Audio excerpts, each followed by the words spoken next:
Hey X, I guess the big thing is it's your final regular season home game. I know you've had quite a journey here. Can you just talk about, do you think it's going to be emotional for you? Are you able to compartmentalize it and make it just another game? Like, how do you approach it, and what do you think it's going to be like running out through that smoke? No doubt, it's definitely going to be an emotional one. Last one in the Rock. But I mean, I think the main thing is just winning. We have control of our own destiny, and we just have to go 1-0 each and every single week. So all our main focus is on Wake Forest. They got a great group of guys that play really hard and that are really smart as well. And so yeah, I mean, of course, it's the last one in the Rock. I'm gonna miss playing in the Rock, with all these amazing fans, with my teammates and right in front of my family. But I think the most important thing is just winning. Next, we'll go to Adam Lichtenstein, the Sun Sentinel. Adam. Hey X, how's it going? Great. How are you? Good, good. Kind of in a similar vein. I mean, we've asked you, a bunch of questions all season about the record books and what these things mean to you, and your response is kind of always like, "It's cool, but I'm focused on winning," which obviously is a good attitude. But when do you take the time to kind of think about bigger picture and things like that, more sentimental things like that? Is that just like not till after the season? You'll worry about that later, and right now you're just focused. Right. I mean, again, I give all my glory to the man above, my Lord and Savior. And I mean, again, without him, nothing is possible. So I mean, the sacrifices that he has done, sent his only son down here, down across for us. I mean, again, at the end of the day, I'm just a superhuman, super humble human being. And I just really care about my team. Obviously, I hear things about that, and I'm just super grateful and super blessed and highly favored because I am in the position that I'm in. But again, I couldn't have done it without my Lord and Savior. Some of the things you've done on the field the last couple of years have been superhuman. Looking at Wake Forest, obviously you guys need to. You only scored 23 points against Georgia Tech, looking to improve. Just what were some of the biggest things you guys worked on during the bye week? Not shooting our own self in the foot, executing at a very, very high level, not, doing anything stupid pre-snap, post-snap. And, just when the ball comes to you during the snap, you just got to make the play. Our job description is, make catches and block on the perimeter very well. So again, we have to just get after those guys on Saturday. Again, a really, really talented team, really, really talented group of guys, well coached. And again, we just need to, bring our A game. Next, we'll go to Jordan McPherson of the Miami Herald. Jordan. Yeah, hey, actually, to kind of piggyback off those first two questions, in your 5 years at UM, what have you learned the most about yourself? How resilient I am, no matter what's thrown at me. I just kind of, look to God and overcome everything that is put in front of me. I feel like I'm a very, very consistent guy. I come to work each and every single day, no questions asked. One of the first ones in the building, one of the last ones in the building. So, again, I just try to, put all the work in so that it shows on Saturdays. And if it doesn't, it's just a part of the process. So that's kind of what I've learned over the last couple of years is just, the process is the process for a reason. You can't beat the process.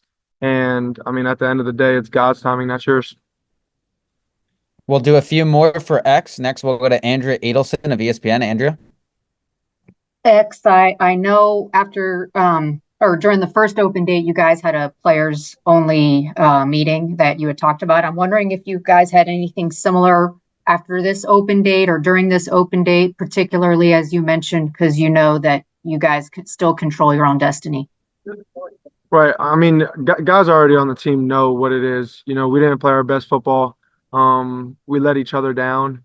And I mean, at the end of the day, we're just super stoked to get back on the field tomorrow, even, and just practice so hard and just have the respect for each other, not to let each other down, so that on game day we have full confidence and we can just let loose and play Miami Hurricanes football.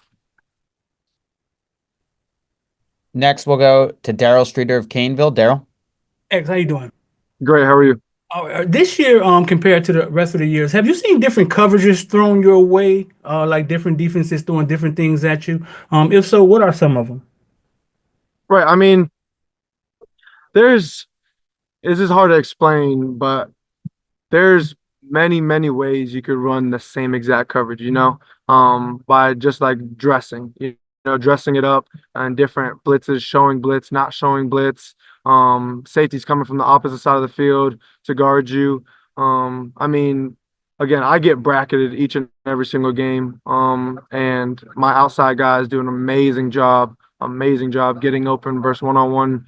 And I mean, again, my team offense is ridiculous. We have Elijah Arroyo in the slot as well, and he brings guys as well with him. So anytime I do get a chance to just basically like work my way through the defense, I do.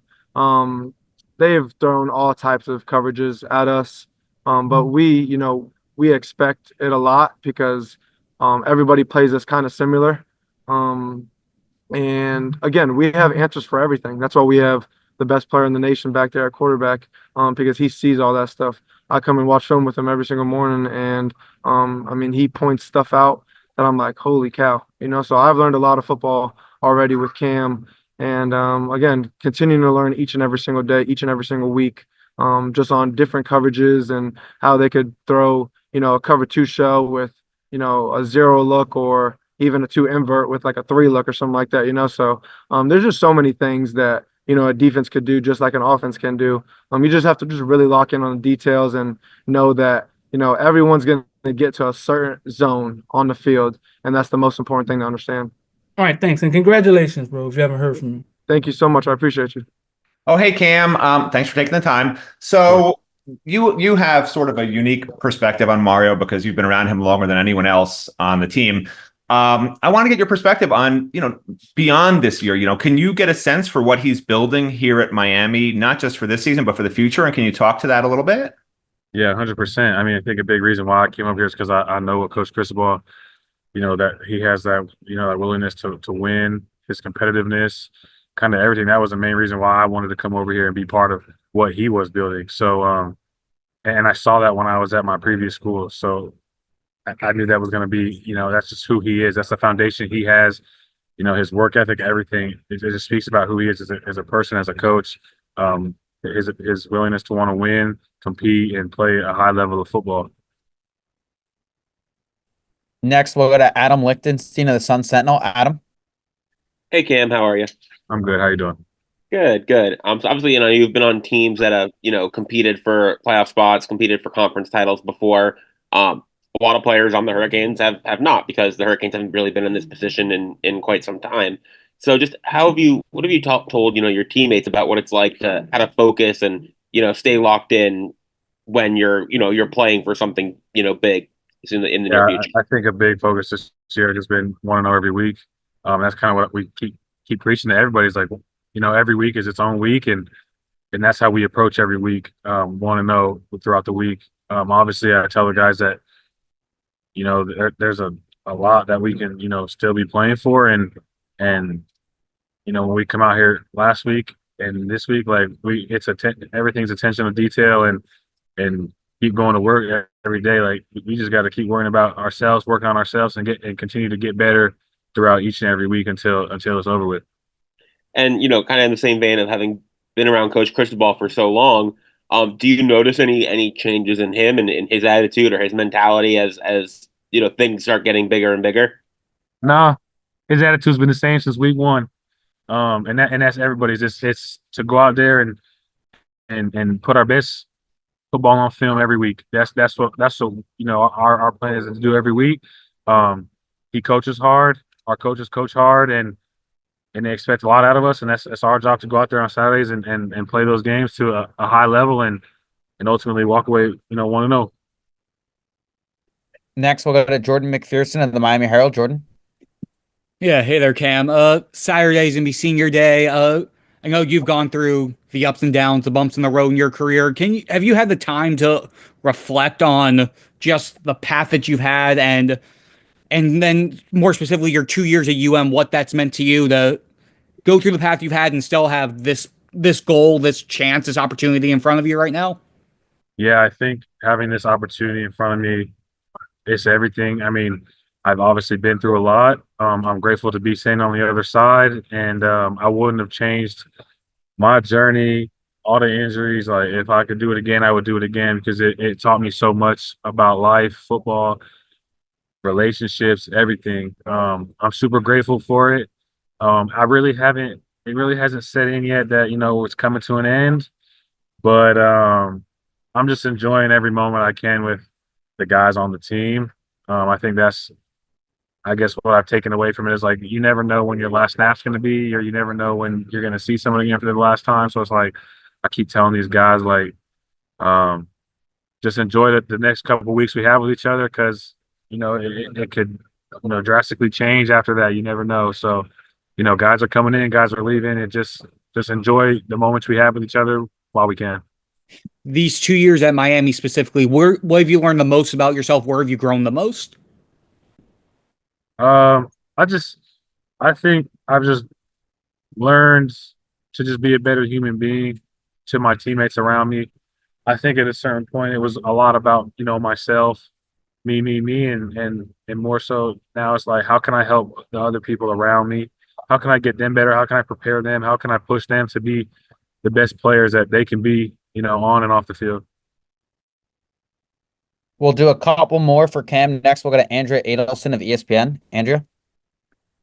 Hey, Cam, I'm wondering here on the open date just how the offense has responded after some of the frustrations, maybe the last game, particularly on third down, some of the things that maybe you worked at and looked at to get that right over the next couple of games. Yeah, obviously we came back from the game and we watched the film. We saw what we had to improve on. Bye week we did a good job of getting better, improving, fixing the things we had to fix. I thought today's practice went really well. The guys, we flew around, we had fun, and we competed, and that's, I mean, it's all positive signs for the offense, defense, the whole team in general. Like it's all positive how we came out there and attacked today, and go out there tomorrow, attack tomorrow, and follow that into the game. I know obviously Cam Ward's the leader of the offense. I'm wondering if you've seen anything more out of him, considering maybe a few of the struggles on offense the last time out. Yeah, Cam's the same guy every day. He's high energy, super competitive. He pushes his team guys around him to be better, and that's really he's kind of doing the same thing he's been doing all year, just continuing to be himself, push guys, lead because he's been doing a great job of that all year long. And guys follow, so he comes out with a good attitude, and the guys around him want to come out here, play hard, play aggressive, and take advantage of the opportunity when we get on the field. We'll wrap up for Cam with Cass Clayton of New Era Prep. Cass? Hey, Cam, it's T2. You talk about, helping your teammates, the tight end room. Arroyo, he's made some really big plays this year. Can you talk about what you see in practice, not just Arroyo, but in the tight end room that reflects on the field? Yeah, I think a lot of what you see on the field is what you see at practice. Our room does a really good job of coming out here every day and going to work. And that's the standard that myself and Elijah Arroyo have set. We try to go out there every day and with a good positive mindset, and we push each other. I think that's the most competitive room on the team, in my opinion, because we're constantly pushing each other, helping each other get better. And really what you see in practice is the same you see in the game, is guys that are giving 100% effort, playing hard, playing fast, playing physical, and playing for the love of each other. We go out there, it's about sacrificing for your teammate next to you, another brother in the room, and when your opportunity is called, you got to go make the most of it. And I feel like we do a really good job of doing that.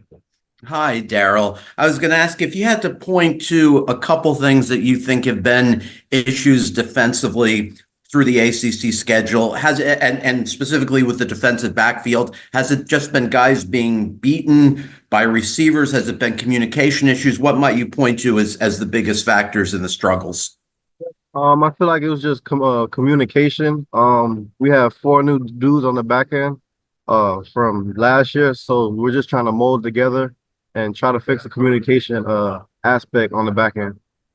And week helped toward that in terms of what Lance Guidry and the coaches came back with on that front. Pardon?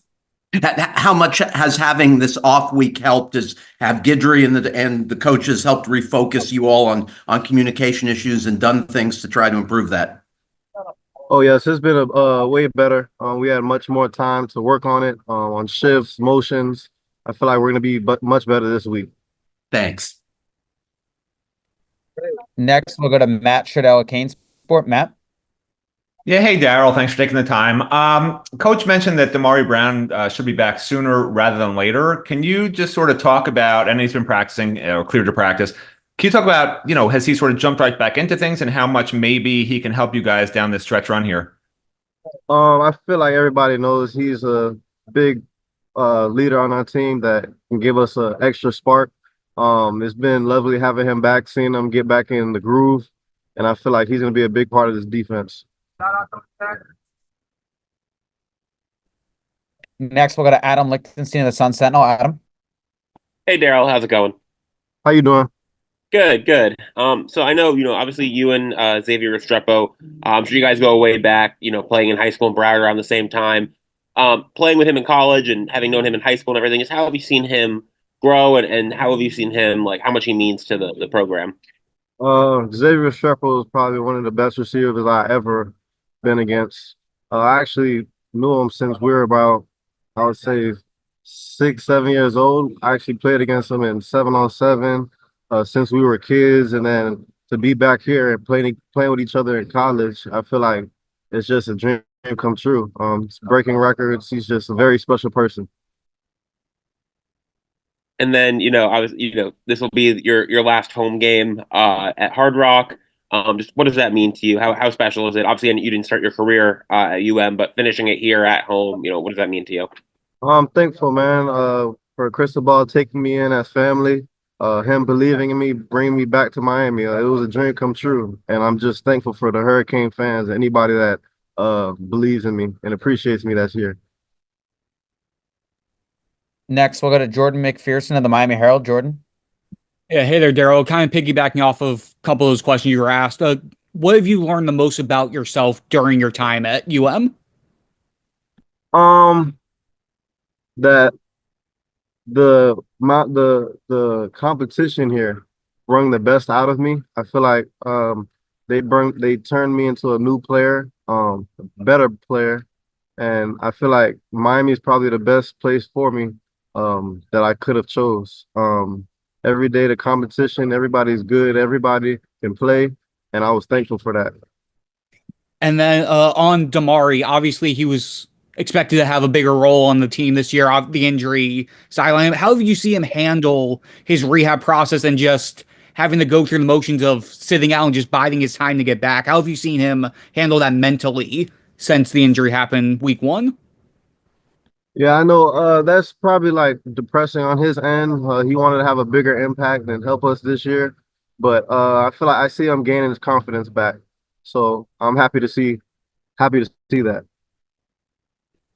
We'll do a couple more for Daryl. Next, we'll go to Andrea Adelson of ESPN. Andrea.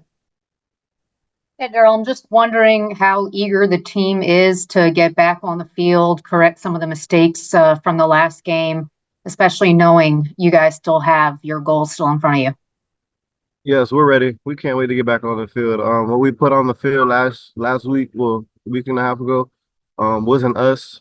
We feel like we need to get back to the basics of what we do, and I feel like we're going to come out even better this week. Yeah, hey OJ. Can you talk a little about what the defense worked on the most during the bye, and in particular the secondary with some of the communication issues that Coach Guidry talked about? Yes, sir. We definitely worked on communication, alignment, assignment football. Doing your job, every play, no taking plays off. Next, we'll go to Jordan McPherson of the Miami Herald. Yeah, hey OJ, what's the give and take between after you have a performance like guys did against Georgia Tech, having a bye week to go through everything and work through the issues versus wanting to get back out there right away and prove that you guys are able to fix, you guys are able to play better than you did and not have to wait 2 weeks in order to get back on the field? The bye week was great, man. We worked on a lot of alignment and assignment football, communicating a lot better. And as I mentioned before, alignment assignment. That's all we had to do. Fix on our mistakes and can't take no plays off.